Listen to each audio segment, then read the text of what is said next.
wala nang offset yun. Okay, sandali. Kung ano man yung offset ng tool, wala yung kinalaman dito sa ginawa natin ngayon. Ang talaga, huwag mong i-mix up ang tool at saka kung offset lang. Basta nag-offset tayo ng tool, yun na yun. Huwag mo sila i-mix up sa workpiece na huwag na set up. Okay? So, ganito ngayon. Yan si Z0. So, isi-set up natin si part. Punta ka kay set up. And then, syempre, part, di ba? Workpiece. So, makikita mo, first na nagpakita is si X. So, yun yung next axis mo lang hanggang dumating ka kay Z. Kasi yan ang i-set up natin. Now, nakaposition tayo ngayon sa Z0. So, dapat ang part position is 0. Okay? But, tinatanong niya dito kung anong tool ang ginamit mo para malaman niya kung anong distance. Kasi alam niya mga distances, height ng mga tools mo eh. Diba? Kasi sin-offset mo na nga sa tool. Diba? So sabi niya, ano ang tool number na ginamit mo? Tool number 1 ang ginamit natin ngayon. So, enter mo si 1, and then, set mo na. Pag sinabi niya part 0 accepted, yun ba yun? Yan na ZZ0 mo. Ang ginamit mo pang sukat sa Z0 is tool 1, which alam niyo makina kung ano ang height niya. So ngayon, lahat ng tool na in-offset mo, mag-a-adjust sila dyan sa 0 na yan. Tama? Yun na yun. So, good na Z0. Little check mo.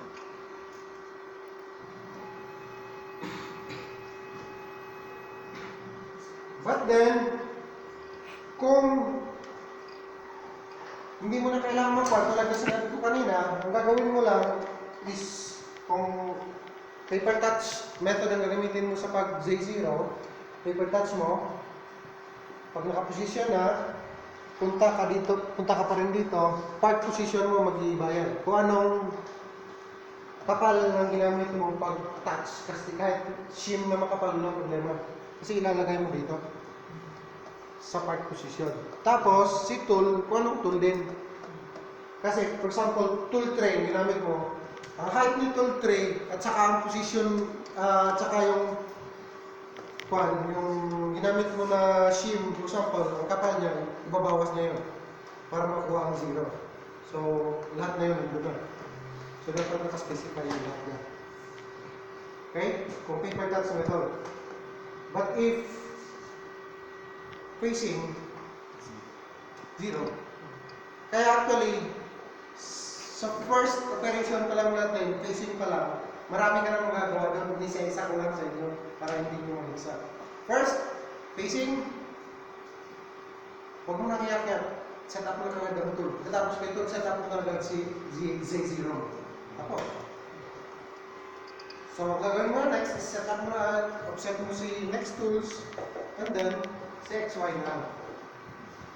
Okay? Now, nandiyan na si Z, si XY na lang. So, saan natin nilalagay si XY natin? Depende sa blueprint, depende sa program, kung saan siya nakalagay.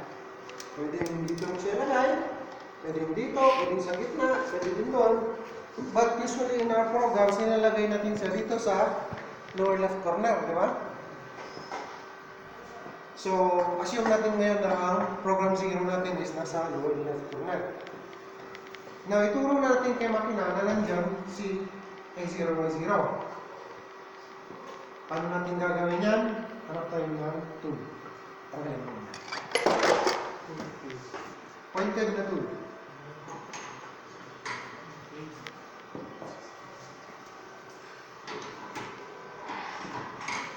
Now, ang gagawin mo lang is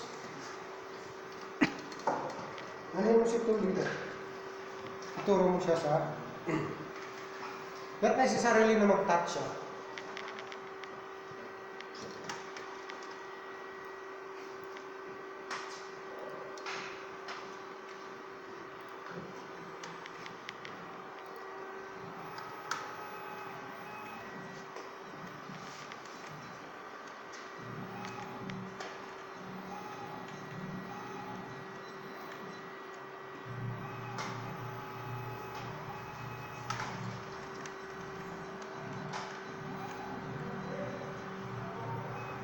Relax lang.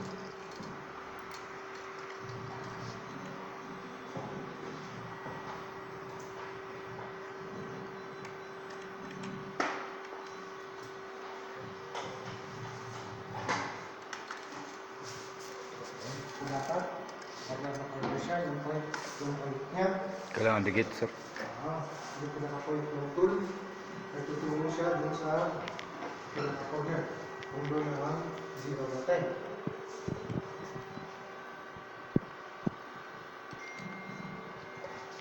Okay, so kung yan na, 0 po. Sarap mo na sila. So, ang saset natin ngayon is si XY. So, punta tayo kay X. Click mo lang sa next axis. So, yan na si X. So, nakapoint siya kay X 0. So, dapat ang position mo is, part position is 0. And then, may iba pa dito, edge finder diameter at saka approach from. But for now, huwag mo natin galawin yan. Hindi tayo nagamit ng edge finder. So, dito ang tandaan nyo, pag hindi kayo nagamit ng edge finder, dapat ang value dito is 0.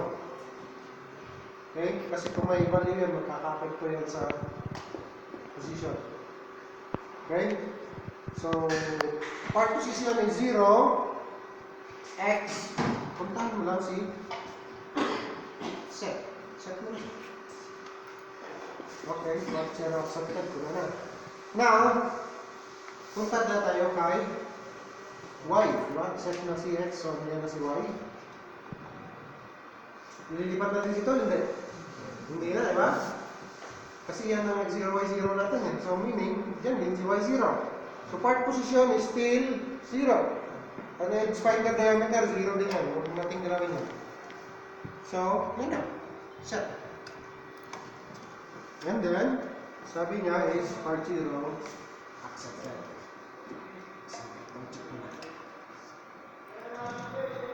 Okay. Ikaw, sino pa hindi nakapag-gawin?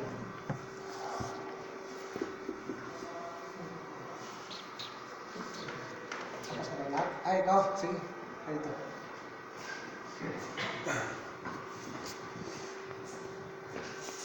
Three. Isang sekunde na ito kanina. Ito, diba?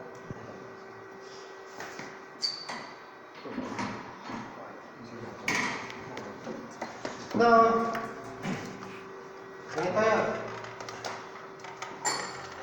Nag-set na natin tools natin. Sinabi na natin kay makina yung work offset natin. Paano natin malalaman kung tama yun? It's the moment of truth kung tama ba ang setup mo. Kailangan mo i-check mo na ang setup mo bago ka mag-run ng program. Baka sablay yung ginawa mo eh. So, may tinatawag tayo sa... Ibalik mo muna siya sa main menu. Yan. May tinatawag tayo na MDI. Anong meaning na MDI? Manual Data Input. Okay? So, ang manual data input is manual na. Manual yung input ng codes na iraran yung machine. So, gagamitin natin yun para manually ma-verify natin yung offset na ginawa natin. Okay, so ang gagawin natin is parang nagpo-program tayo but manual. So, ano bang unang ginagawa natin sa program? Heading, diba? Ano una sa heading? Safety block. Diba? So, sige, i-enter mo ang MDI. Tapos, itong space na to, ito ang sinasabi na ni machine na dyan mo i-enter si Kwan. Lagyan mo ng space. G40, G49, G90. G80, G90. Wag mo na lagyan ng Kwan. Enter. Pag enter mo, hihingi pa yan ng confirmation. Cycle start. Cycle start. Yan. Green. Okay, malalaman mo kung in-execute na niya yung code or block kasi wala nang laman to.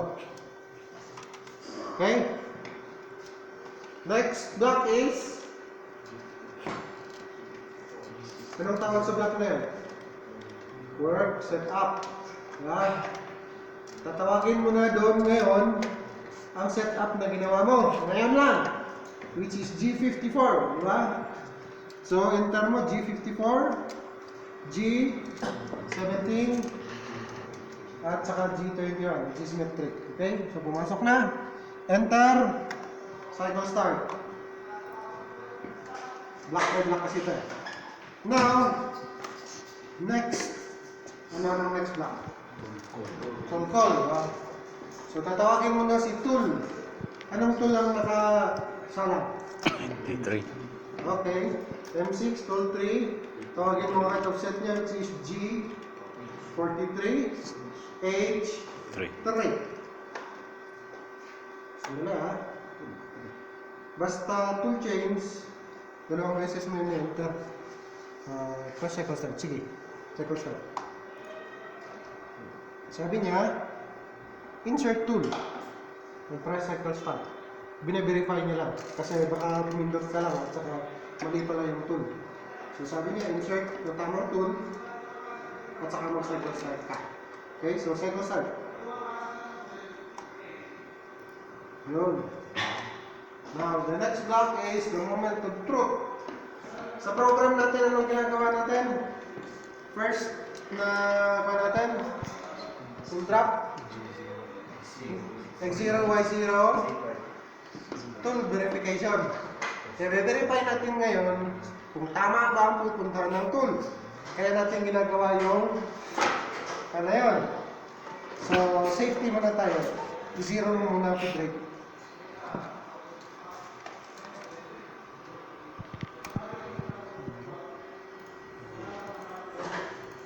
Zero set. Zero mo. Kahit mga 2010, okay lang. Mababa na yan. For sure. Okay. So, enter mo na. G0, X0, Y0, X8, Z5. Sige, Z5.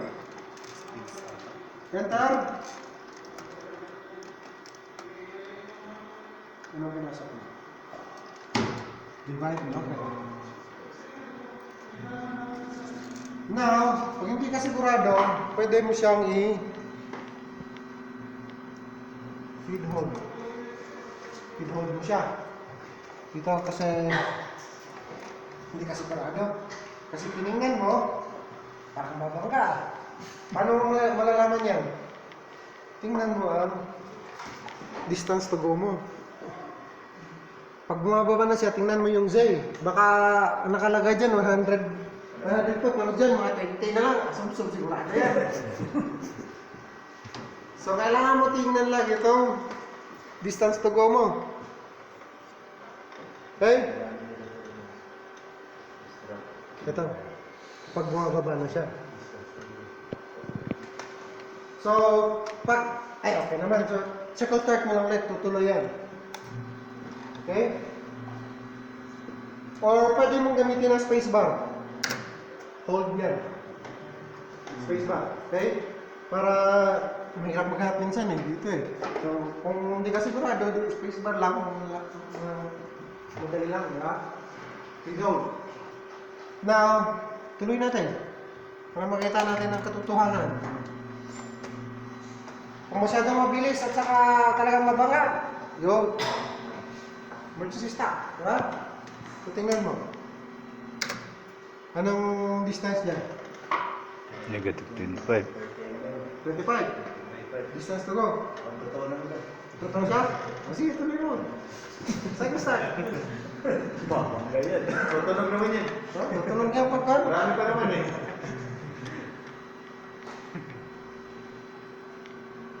Yan na. Pag zero ni distance to go, meaning wala na siyang ika-travel, titigil na yan. Okay?